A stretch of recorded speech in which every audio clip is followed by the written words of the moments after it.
Hello everyone, আসসালামু আলাইকুম। Welcome back to my channel. আজকের এপিসোডে আমি আপনাদের সাথে শেয়ার করব 1.5 পাউন্ড একটা খুবই মজাদার কেকের রেসিপি। আজকের রেসিপিতে থাকছে কেকের বেস, কেক ডেকোরেশন, আরও থাকবে অনেকগুলো টিপস যারা নতুন কাজ করছেন তাদের অনেক কাজে আসবে। চলুন তাহলে রেসিপিটি দেখে নেওয়া যাক। প্রথমে আমি শুকনো উপকরণগুলো চেলে নিব। তার জন্য একটা চাকনিতে 2/3 কাপ পরিমাণ ময়দা নিয়ে নিচ্ছি। 1/3 কাপ দিয়ে দুইবার দিলে 2/3 কাপ হয়ে যাবে। আর এখানে আমি তীর ব্র্যান্ডের ময়দাটা নিয়েছি। 2 টেবিল চামচ পরিমাণ কর্নফ্লাওয়ার দিয়ে দিলাম। আচ্ছা, কর্নফ্লাওয়ারটা কেন দেওয়া হয় এটা আমি পরে বলছি। 1 চা চামচ পরিমাণ বেকিং পাউডার দিয়ে দিয়েছি, 1/4 টিস্পুন পরিমাণ লবণ। এবার শুকনো উপকরণগুলো খুব ভালো মতো করে চেলে নিব। শুকনো উপকরণগুলো চেলে নেওয়া হয়ে গেলে একটা হ্যান্ড হুইক্সের সাহায্যে শুকনো উপকরণগুলো খুব ভালো মতো করে মিশিয়ে নিচ্ছি। এটা কিন্তু খুবই ইম্পর্ট্যান্ট, শুকনো উপকরণগুলো খুব ভালো মতো করে মিশিয়ে নিতে হবে। শুকনো উপকরণগুলো মিশিয়ে নেওয়া হয়ে গেলে এক পাশে ঢেকে রেখে দিব। অন্য একটা পাত্রে রুমের স্বাভাবিক তাপমাত্রায় 3টা ডিমের সাদা অংশ আর কুসুমটাকে আলাদা করে নিচ্ছি। ডিমগুলো ফ্রিজে থাকলে 1 ঘন্টা আগে ফ্রিজ থেকে বের করে রাখবেন। সাদা অংশে যেন কুসুমটা একদমই না পড়ে, এটা কিন্তু খেয়াল রাখতে হবে।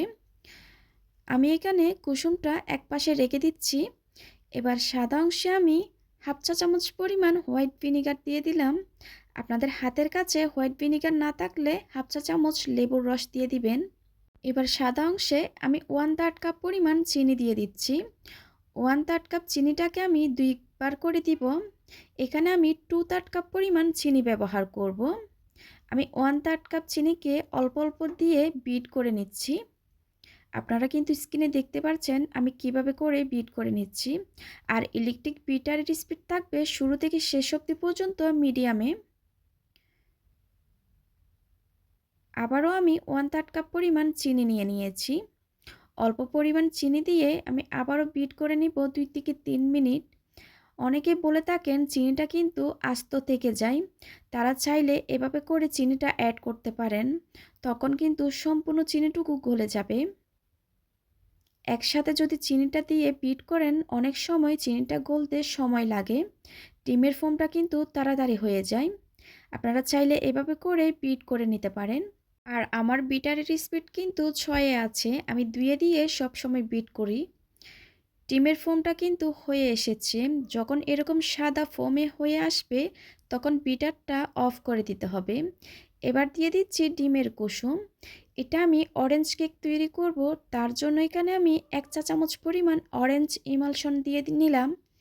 আমি আজকে কোনো ধরনের ফুড কালার ব্যবহার করব না, আপনারা চাইলে কয়েক ফোঁটা ফুড কালার দিয়ে দিতে পারেন। 2 চা চামচ পরিমাণ রান্নার রেগুলার তেল দিয়ে দিলাম। আবারও বিট করে নিয়েছি 10 থেকে 15 সেকেন্ড পর্যন্ত। বিট করা হয়ে গেলে আমি বিটারটা সরিয়ে নিয়ে এবার শুকনো উপকরণগুলো দিয়ে নিব। আমি আরেকবার চেলে দিয়ে নিচ্ছি। এবার এরকম একটা হ্যান্ড হুইক্সের সাহায্যে আলতো হাতে ফোল্ড করে করে শুকনো উপকরণগুলো মিশিয়ে নিচ্ছি। এবার বলি কর্নফ্লাওয়ারটা কেন দেওয়া হয়। সাধারণত আমাদের দেশে যেসব ময়দা পাওয়া যায় সেগুলো অনেক বেশি স্ট্রং হয়ে থাকে, কেক বানালে কেক শক্ত হয়ে যায়, তাই আমরা ময়দাটাকে উইক করার জন্য কর্নফ্লাওয়ার ব্যবহার করে থাকি। আশা করি আপনারা বুঝতে পেরেছেন। আবারও আমি শুকনো উপকরণগুলো দিয়ে নিয়েছি। প্রথম ধাপে শুকনো উপকরণগুলো খুব ভালো মতো করে মিশে গেলে আমি দ্বিতীয় ধাপে শুকনো উপকরণগুলো অ্যাড করে দিয়েছি। আর এরকম একটা হ্যান্ড হুইক্সের সাহায্যে খুব ভালো মতো করে মিশিয়ে নিতে হবে। অনেক সময় ব্যাটারে কিন্তু দুধ প্রয়োজন হয়, আমার এই ব্যাটারে কিন্তু কোনো ধরনের দুধ প্রয়োজন হয় নাই। এটা কিন্তু অবশ্যই ডিপেন্ড করে ডিমের সাইজ অনুযায়ী, অনেক সময় ডিমটা ছোট হয় আবার বড়। আর ব্যাটারের ঘনত্ব কীরকম হবে আমি দেখিয়ে দিচ্ছি, ঠিক এরকমই হবে। এবার 7 ইঞ্চি মোল্ডে সম্পূর্ণ ব্যাটারটা ঢেলে নিয়ে আমি একটু ট্যাপ করে ওভেনে বেক করে নিব 160 ডিগ্রিতে 25 থেকে 30 মিনিটের জন্য। 30 মিনিট পর কেকটা আমি ওভেন থেকে বের করে নিয়েছি। এবার কেকটা পুরোপুরি ঠান্ডা হয়ে যাওয়ার পর মোল্ড থেকে আমি ছাড়িয়ে নিব। দেখে বুঝতে পারছেন কেকটা কিন্তু কতটা সফট হয়েছে। এবার একটা ব্রেড নাইফ দিয়ে আমি 3টা লেয়ারে কেকটা স্লাইস করে নিচ্ছি। আপনারা চাইলে এই কেকটা 4টা লেয়ারও ভাগ করে নিতে পারেন। আমি আজকে 3টা লেয়ারে ভাগ করে নিব। দেখুন কেকটা কতটা সফট হয়েছে, দেখে কিন্তু বুঝতে পারছেন। আপনারা চাইলে এই কেকটা চুলায়ও বেক করে নিতে পারেন। আমার চ্যানেলে কিন্তু অনেকগুলা কেকের রেসিপি আছে। আপনারা চাইলে সেখান থেকে চুলায় কিভাবে বেক করে দেখে নিতে পারেন। এবার আমি বোর্ডে সামান্য পরিমাণ ক্রিম দিয়ে একটা কেকের লেয়ার বসিয়ে দিচ্ছি। একটু চেপে দিব যাতে করে কেকটা নড়ে চড়ে না যায়। এবার একটা ব্রাশের সাহায্যে সুগার সিরাপ ব্রাশ করে দিচ্ছি। আমি সুগার সিরাপ হিসাবে দুধ ব্যবহার করছি। এখানে হাফ কাপ দুধের সাথে 3 টেবিল চামচ চিনি মিশিয়ে সুগার সিরাপ তৈরি করে নিয়েছি। এবার পরিমাণ মতো ক্রিম দিয়ে একটা প্যালেট নাইফের সাহায্যে আমি চারিপাশে ক্রিমটা ছড়িয়ে দিচ্ছি। এবার দ্বিতীয় লেয়ারটা বসিয়ে দিয়েছি। আবারও আমি সুগার সিরাপ ব্রাশ করে দিচ্ছি। আপনারা চেষ্টা করবেন ব্রাশের সাহায্যে সুগার সিরাপটা দেওয়ার জন্য। আবারও আমি ক্রিম দিয়ে প্যালেট নাইফের সাহায্যে চারিপাশে দিয়ে দিব। ক্রিমটা আপনারা আপনাদের টেস্ট অনুযায়ী বুঝে দিবেন, কম বেশি করে নিতে পারেন। আবারও আমি তৃতীয় লেয়ারটা বসিয়ে দিচ্ছি, আর আমি সব সময় নিচের লেয়ারটা উপরে দিই। আবারও সুগার সিরাপ ব্রাশ করে নিচ্ছি। আপনারা চাইলে সুগার সিরাপটা পানি দিয়েও তৈরি করে নিতে পারেন। এবার কেকটাকে আমি খুব ভালো মতো করে ক্রাম কোটিং করে নিব। ক্রাম কোটিংটা করে নিলে কিন্তু পরবর্তী যখন আপনারা কভার করবেন কেকটা, তখন কিন্তু স্মুথ একটা ফিনিশিং আসবে। তখন কিন্তু উপরে ক্রামগুলো উঠে আসবে না। খুব ভালো মতো করে ক্রাম কোটিংটা হয়ে গেলে আমি ফ্রিজে রেখে দিব, ক্রিমটা যেন সেট হয়ে যায় আধা ঘন্টার জন্য। আপনাদের হাতের কাছে কম সময় থাকলে 10 মিনিটের জন্য রেখে দিবেন। আধা ঘন্টা পর কেকটাকে আমি ফ্রিজ থেকে আবারও বের করে নিয়েছি। এবার আমি মোটা করে ক্রিম দিয়ে দিব। আপনারা যেরকম স্ক্রিনে দেখতে পাচ্ছেন, আমি প্যালেট নাইফের সাহায্যে মোটা করে ক্রিমটা দিয়ে নিচ্ছি। সাইডে যখন খুব ভালো মতো করে ক্রিম দেওয়া হয়ে যাবে, আমি উপরও ক্রিমটা দিয়ে দিব। প্যালেট নাইফের সাহায্যে অতিরিক্ত ক্রিমটা আমি তুলে নিব। এবার একটা স্ক্রাবারের সাহায্যে আমি একটু স্মুথ একটা ফিনিশিং দিয়ে নিচ্ছি। আর এই স্মুথ ফিনিশিংটা কিন্তু একদিনে আসবে না, এটা কিন্তু বারবার কাজ করলে স্মুথ ফিনিশিংটা চলে আসবে। আর আমি আপনাদেরকে একটু দেখিয়ে দিচ্ছি স্ক্রাবারটা কিভাবে ধরবেন। এভাবে করে ট্রায়াঙ্গেল করে ধরলে স্মুথ ফিনিশিংটা খুব তাড়াতাড়ি চলে আসবে। সাইডে স্মুথ ফিনিশিংটা চলে আসলে এবার আমি প্যালেট নাইফ দিয়ে উপরে স্মুথ করে নিচ্ছি। অনেকে বলেন আমার মতো স্মুথ ফিনিশিংটা আসে না। অবশ্যই এটা কিন্তু আপনারা বারবার কাজ করতে থাকলে স্মুথ ফিনিশিংটা হয়ে আসবে। আমি যখন প্রথম কাজ করতাম আমারও কিন্তু এরকম স্মুথ ফিনিশিংটা হতো না। এখন তো আলহামদুলিল্লাহ প্রত্যেকটা দিন আমার কেকের অর্ডার থাকে। কেকটাকে আমি একটু কালার করে নিয়েছি। আমি এভাবে কিন্তু কালারটা করি, এতে করে কেকটা কিন্তু খুব একটা কালারিং হয় না। এবার প্যালেট নাইফ দিয়ে আমি কিছু পাতা করে নিচ্ছি, ঠিক যেরকম আপনারা স্ক্রিনে দেখতে পাচ্ছেন। এটা কিন্তু নির্দিষ্ট না এভাবে করতে হবে বা ওইভাবে করতে হবে, আপনার মন মতো করে নিতে পারেন। পাতা দেওয়া হয়ে গেলে আমি পাইপিং ব্যাগে কিছুটা সাদা ক্রিম নিয়ে নিয়েছি। এবার একটা রোজ নজল দিয়ে আমি কিছুটা ফুল করে নিচ্ছি, ঠিক যেরকম আপনারা স্ক্রিনে দেখতে পাচ্ছেন। প্রথমে দিয়ে দেওয়ার পর আমি দ্বিতীয় ধাপে ফুলগুলা করে নিচ্ছি। আসলে এটা বলে বোঝানো যাবে না এটা কিভাবে করা হচ্ছে, আপনারা স্ক্রিনে দেখে বুঝে নিতে হবে কাজটা কিভাবে করা হচ্ছে। ডিজাইনটা আপনারা আপনাদের পছন্দ অনুযায়ী করে নিতে পারেন। এরকম ডিজাইনে কিন্তু আমার আরও একটা কেক করা আছে, আপনারা চাইলে সেটাও দেখে নিতে পারেন। আমি কিছুটা সুগার বল দিয়ে কেক ডেকোরেশনটা কমপ্লিট করে নিয়েছি। দেখলেন তো কত সহজেই একটা কেক ডেকোরেশন করা যায় খুব কম সময়েই। আশা করি আজকের রেসিপিটা আপনাদের ভালো লেগেছে। ভালো লাগলে প্লিজ আমার চ্যানেলটা সাবস্ক্রাইব করার জন্য অনুরোধ রইল। আজকের মতো বিদায় নিচ্ছি, সবাই খুব ভালো থাকবেন। আল্লাহ হাফেজ। হ্যালো এভরিওয়ান, আসসালামু আলাইকুম, welcome back to my channel. আজকের এপিসোডে আমি আপনাদেরকে তৈরি করে দেখাবো খুবই মজাদার একটা হোয়াইট ফরেস্ট কেকের রেসিপি। আর এই কেকটার ওজন ছিল 1 পাউন্ডের। আমি 2টা ডিম দিয়ে এই কেকটা তৈরি করেছি।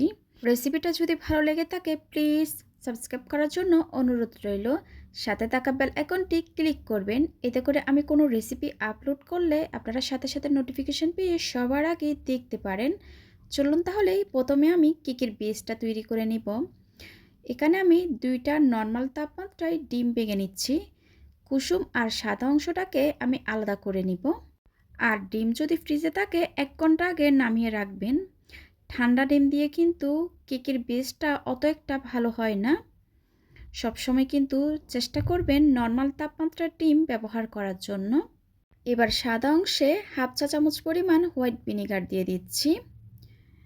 এখানে আমি 1/3 কাপ পরিমাণ চিনি নিয়েছি। অল্প পরিমাণ চিনি দিয়ে একটা ইলেকট্রিক বিটারের সাহায্যে মিডিয়াম স্পিডে বিট করে নিচ্ছি। আর অবশ্যই কিন্তু খেয়াল রাখবেন যে বাটিতে ডিমটা বিট করবেন ওই বাটিতে কিন্তু একদম পরিষ্কার থাকে, কোনো ধরনের তেল বা মশলা জাতীয় কিছুই না থাকে। আপনারা এটা পরিষ্কার করে ধুয়ে একটা টিস্যু দিয়ে ভালো করে মুছে নেবেন। এবার আমি কিছুক্ষণ বিট করার পর আবারও অল্প পরিমাণ চিনি দিয়ে দিচ্ছি।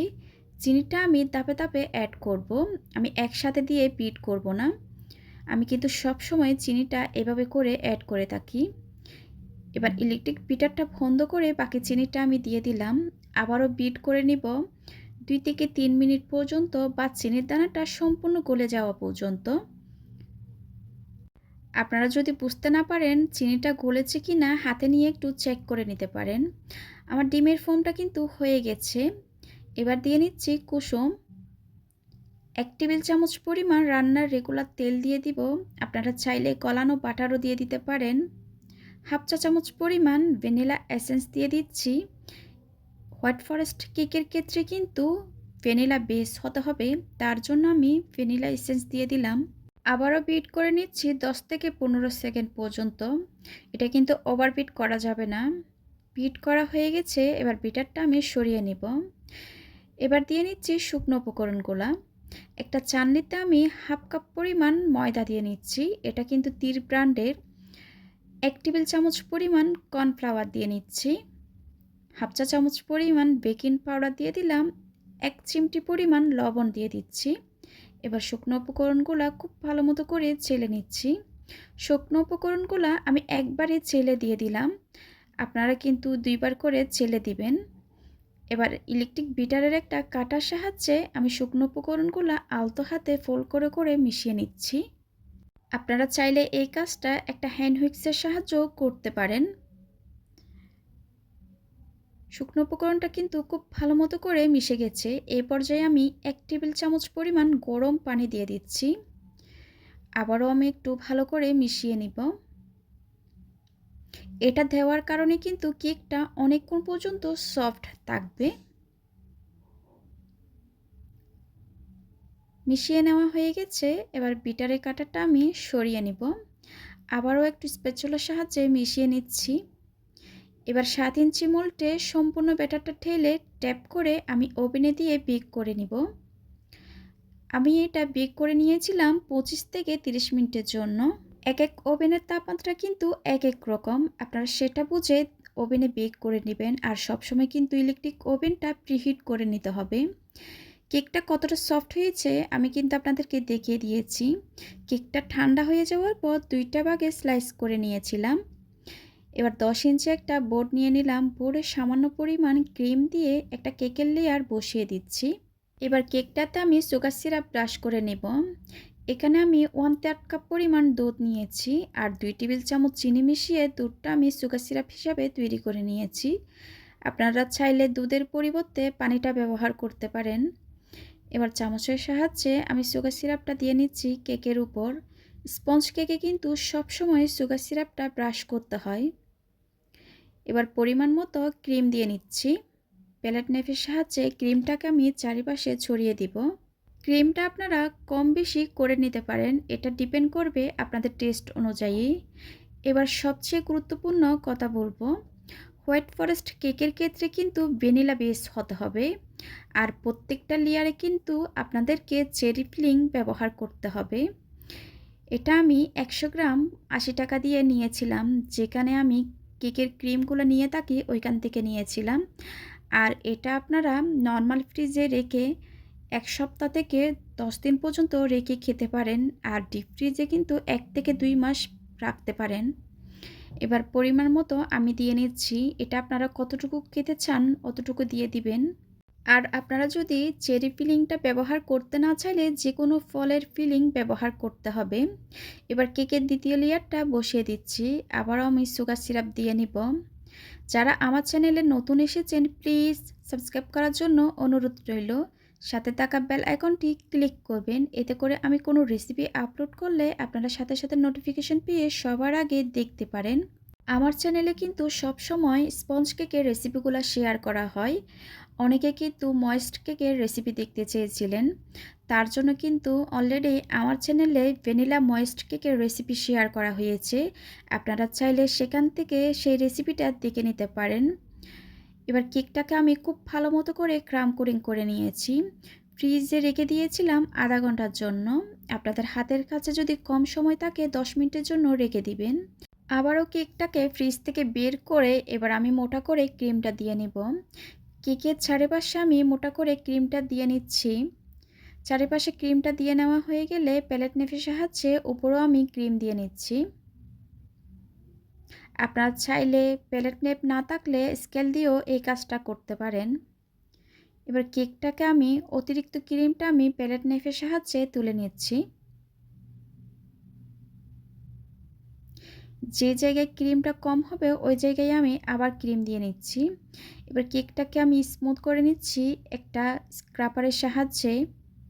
কেকের চারিপাশে স্মুথ হয়ে আসলে আমি প্যালেট নাইফের সাহায্যে উপরেও স্মুথ করে নিচ্ছি। কেকটা স্মুথ করার সময় কিন্তু প্যালেট নাইফটা বারবার টিস্যু দিয়ে মুছে নেবেন। এতে করে কেকের ফিনিশিংটা খুব সুন্দর আসবে। স্মুথ ফিনিশিং চলে আসার পর এবার একটা টুডি নজল দিয়ে কেকের চারিপাশে আমি ফুল তৈরি করে নিচ্ছি। ডিজাইনটা কিন্তু আপনারা আপনাদের পছন্দ অনুযায়ী করে নিতে পারেন। আর পারফেক্টভাবে কিভাবে ক্রিমটা তৈরি করবেন আমার চ্যানেলে ভিডিও দেওয়া আছে, চাইলে সেখান থেকে দেখে নিতে পারেন। আপনাদের বোঝার সুবিধার্থে আমি লিঙ্ক ডিসক্রিপশন বক্সে দিয়ে দিব, ওইখান থেকেও দেখে নিতে পারেন। এবার আমি কিছু গ্রেট করা চকলেট দিয়ে নিচ্ছি। কেকের উপর খুব ভালো মতো করে চকলেট দিয়ে নেওয়া হয়ে গেছে। এবার কেকের সাইডও আমি কিছু চকলেট দিয়ে নিচ্ছি। এই চকলেটটা দেওয়ার কারণে কিন্তু কেকটা খেতে আরও বেশি টেস্টি হয়ে যায়। যেহেতু এটা হোয়াইট ফরেস্ট কেক, উপরে কিন্তু কিছু চেরি দিচ্ছি আমি। চেরি দেওয়ার কারণে কিন্তু কেকটা মাশাআল্লাহ আরও বেশি সুন্দর লাগছে। এরই মধ্যে আমার কেক ডেকোরেশনটা কমপ্লিট হয়ে গেছে। মাশাআল্লাহ কেকটা কিন্তু সামনাসামনি দেখতে অনেক বেশি সুন্দর লাগছে। এবার কেকটা আমি আপনাদেরকে কেটে দেখিয়ে দিচ্ছি। অনেকে মিষ্টি খাবারের সাথে টক ভাবটা পছন্দ করেন না। আর যারা পছন্দ করেন কিন্তু এই কেকটা তৈরি করে নিতে পারেন। এটা কিন্তু একটু টক টক হয়ে থাকে। মাশাআল্লাহ কেকটা খেতে কিন্তু অসাধারণ হয়েছে। আশা করি আজকের রেসিপিটা আপনাদের ভালো লেগেছে। ভালো লাগলে প্লিজ একটা লাইক দিবেন। আজকের মতো বিদায় নিচ্ছি। সবাই খুব ভালো থাকবেন। আল্লাহ হাফেজ।